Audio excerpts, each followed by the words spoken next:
Washington's been all talk, no action, and politicians from both sides of the aisle have made promises and never delivered. They told us they'd control the border, never did.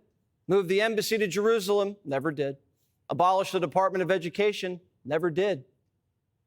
And I will tell you, it's three agencies of government when I get there that are gone: commerce, education, and the, what's the third one there? The government shouldn't be in the middle of everything, and we certainly don't need a federal Department of Education.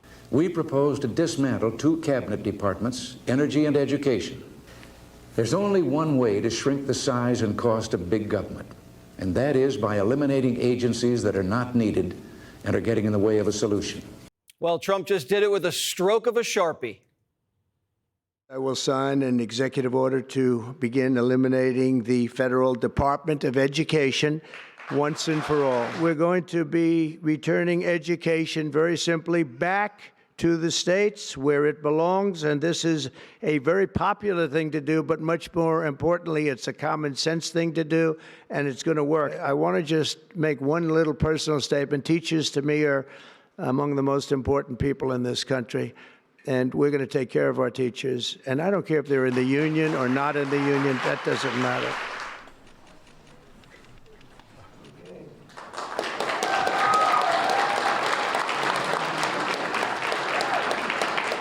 '47's tearing down another pillar of liberalism. The Department of Education was started under Jimmy Carter, and it was supposed to make our kids smarter. 4 decades later, it's failed. Caroline, what do you say to critics of the president's education plan?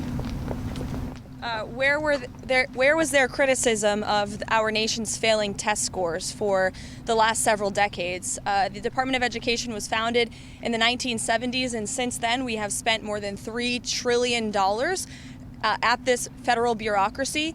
What has been the return on that investment for the American taxpayer? Levels that are less than ideal, less than proficient. Our children's test scores are incredibly concerning when it comes to reading rates, literacy rates, math, and science test scores. The numbers prove that. We're spending $250 billion a year, and as Bush said, is our children learning? We're spending more money than we did in the 70s, but reading scores are lower now than they were in the 70s. A third of America's students can barely read. 8th grade reading just hit its lowest level ever. College kids can't pass simple civics exams. Want proof? Here's Johnny. Who was the first president of the United States? First president of the United States? That was... Where is Ukraine? Ukraine. Don't make me sound stupid. It's in the world. How's Kamala doing? Kamala? I don't even know who that is. I don't even know who that is. What happened on the first Thanksgiving? The first Thanksgiving? The Pilgrims went on a bender. And then they ate turkey. Kids can't read, write, or do math, but that's not stopping them from graduating. Teachers are just inflating grades to meet standards and passing them anyway. So the schools hit their numbers and keep getting paid.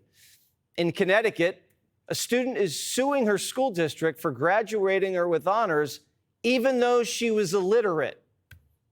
I thought the Wolf of Washington cared about the kids. When people ask me what are the 3 most important issues facing the Congress, for my whole time in Congress, I've always said the same thing. Our children, our children, our children. When people ask me what are the 3 most important issues facing the Congress, I always say the same thing.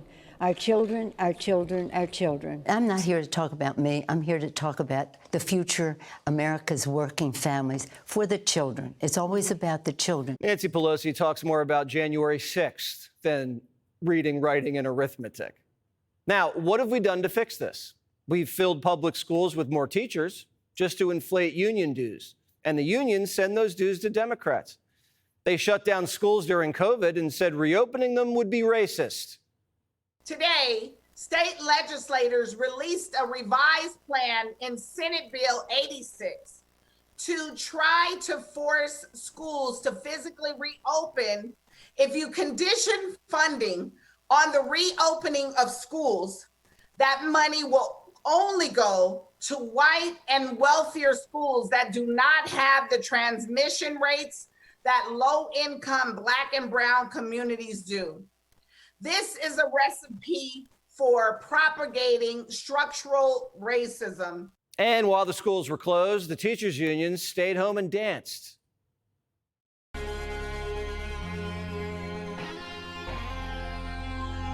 It's our livelihood versus our lives.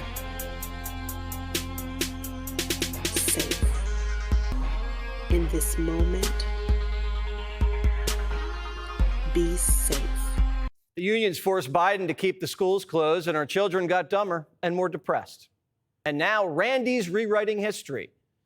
COVID was a terrible time for us. And as you know, because I was on your show a lot and other shows, I wanted schools to be reopened as early as April of 2020. The issue was the fear and the issue was the safety issues. But COVID has really hurt in so many ways. But this has been a Republican talking point for a long time. Well, Republicans have been talking about it because they heard what Randy said. And if people are in high risk, they shouldn't be in school. They should be doing things remotely. Just because Donald Trump wants to take a risk with people who go to bars or beaches, those of us who have spent our life teaching kids are not going to take a risk with kids or with our members' lives. Remote and hybrid are really the only two ways you can reopen schools safely. The unions wanted to keep schools closed because they got hundreds of millions of dollars and they didn't have to go to work. What did they do with the money?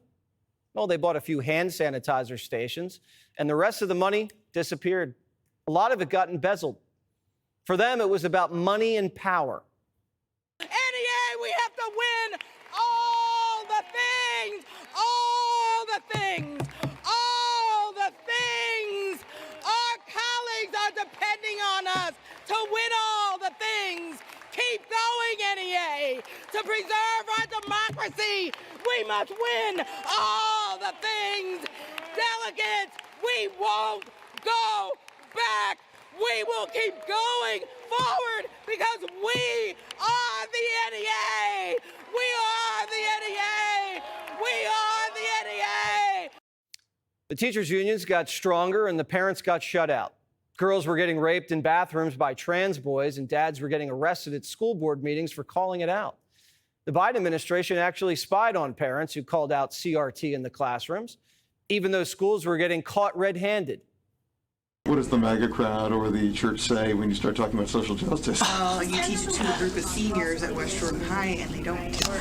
They talk to students about what is diversity, what is microaggressions, especially at the middle school level. Or even middle school, do they get any social justice? Yeah, in junior high, yes. We have a very close partnership with Planned Parenthood, and they come speak in our district all the time. Whenever our team goes out, we don't do an opt-out prior to. They just go out, meet the kids, work with them. We operate like a math department. Teachers were getting body slammed over Nintendos. The Department of Education didn't protect them either. Now Trump is, whether they like it or not. One girl got her head bashed into concrete and was put in critical condition. Schools looked like fight clubs, and parents had no choice but to leave them in their crumbling schools because the unions and the big education people block charter schools. Meanwhile, D.C. politicians all send their sons and daughters to private schools, while kids in public schools are using old textbooks and technology. And then when they graduate, illiterate, they're told to get a college degree. So they go to some no-name college worth way too much money and get worthless degrees in communications. 4 years later, they're out of college, no job, and in debt. What do? We bail them out. Remember Joel? He finished grad school in '98, decided to become a professional musician. He doesn't make much money and chose to stop paying off his student loans. But thanks to Biden, Joel had his $250,000 of debt wiped.